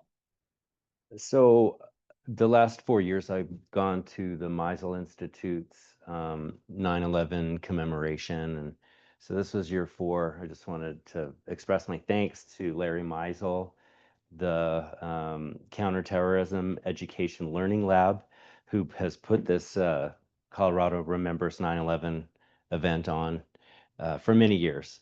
I've met some incredible people. I got a chance to speak with Mayor Mike Johnston about security on public transportation. And it was, you know, I just don't know where else I would have the opportunity to just speak with him like that, take his hand and talk as equals. Learned a lot from Mark Esper and Brett McGurk in the national security discussion. I'm just so grateful to be able to attend events like this and represent the city of Sheridan and learn so much. Great. Well, thank you. I'm glad you got to do that again. All right. Anybody else? Yep. No? Okay. All right. I guess that's it for council members' choice then. Next, we have public comment. We have up to 20 minutes total, 2 minutes per speaker for people who want to talk to council tonight. Please come on up, state your name and address for the record. Hi, my name is Meredith Long and I'm at Can you adjust that down, 2500, sorry, I'm a little short, 2500 West Hampden Avenue. Okay. And I apologize for my informal Oh, don't worry about it. attire. Last minute. Just a couple of questions because I'm learning about the quasi judicial process. And so in relation to the Planning Commission, it sounds as though we've had 2 seats that have been vacant for quite some time. Can we address how long those seats have been vacant? Do you all have that information? It probably would have been when Thea and John resigned, which was end of last year, or no? They didn't resign, they just opted not to be. Right, opted not to be reappointed. So at least Yeah, 9 sure. months then. And then how did we go about opening that process up to other applicants? Was it posted on the Sheridan website? It was. It was. And for how Yeah. long was it posted? I would have to go check. Mhm. Get it later.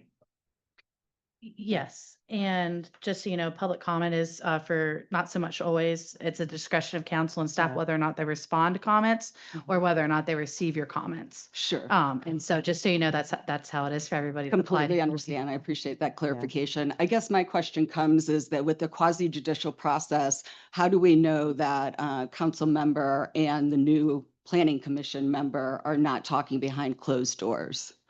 Because isn't that what violates the quasi judicial process, correct? And they live together? And they're married? If anybody Seems like a that is, conflict of interest. you know, that's all I'm if saying. anybody is a part of either of those boards, city council or planning and zoning commission, they're all held to the same level of responsibility and liability as far as any of that is concerned. So they are under the same requirements not to have any type of ex parte communications with regard to any quasi judicial process. Now, do I know for a fact that they're not talking? No, I don't know. But I'm they, gonna remind you, yeah. apologize, the timer is for 2 minutes. Is Oh, up. okay, but okay, if it's okay with the mayor, if I might finish addressing. finish, Mayor? yeah. Okay. Thank you.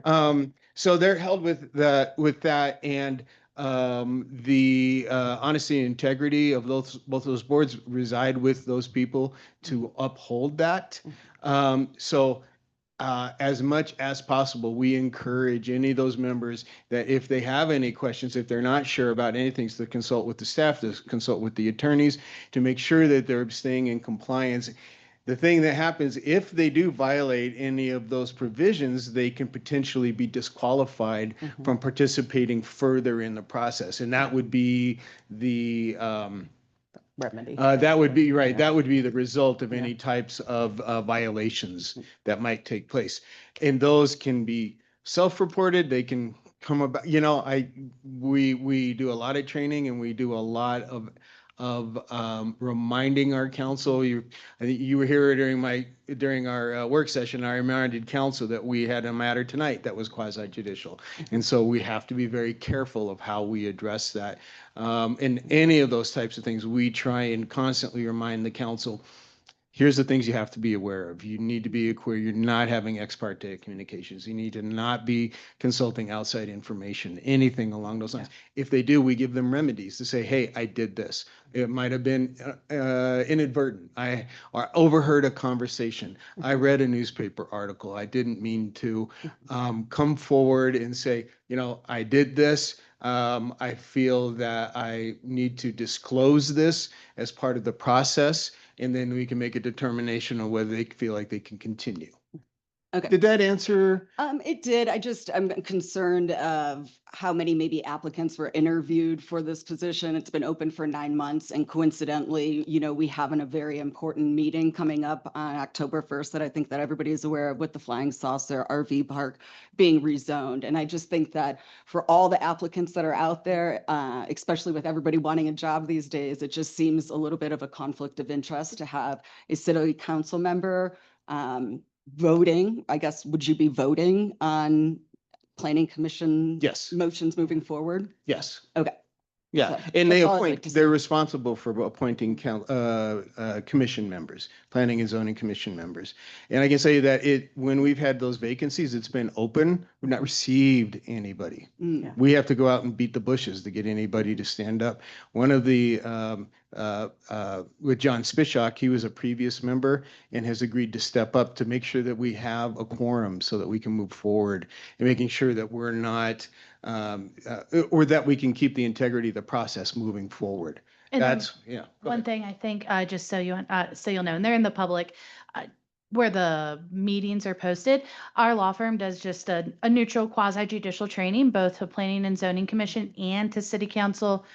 Within the last 90 days that has occurred, to Was ensure it that your office or was it the previous city attorney's office? it has that did been that? both. Yes, been ma'am. both. The previous city attorney's office provides it, as does my city attorney's office. And we ensure that everybody is trained so they feel prepared, so it is a fair and impartial hearing, and that all of the tenets of the code and surrounding due process are protected. So I really appreciate the questions and the concerns, and so we just make sure that plan's in place. And like I said, planning commission as well as city council knows very well. They're able to ask me with any questions, as when we had the dialogue, I think you could see today, and that's the standard. And just, So that's how that works. and let me follow up with one last thing. So the roles of Planning and Zoning Commission and the City Council, the Planning and Zoning Commission just makes a recommendation to council. The council makes the votes. Sure, understand. Thank you for your Thank time. you. Thank you. Mayor, may I make a quick comment on that? That's at Sure. the mayor's discretion. Sure. I just want to say that I do understand the importance of not having that dialogue before. Even though I could make a vote tonight, as you heard earlier, the attorney said I could vote on that. I chose not to, just to be respectful of that. So I am very well aware of that. So, but thank you for bringing it up. Thank you. Okay. Anyone else who wants to speak to council tonight? Seeing none, we'll adjourn the meeting at 8:01 p.m. Thank you, everybody.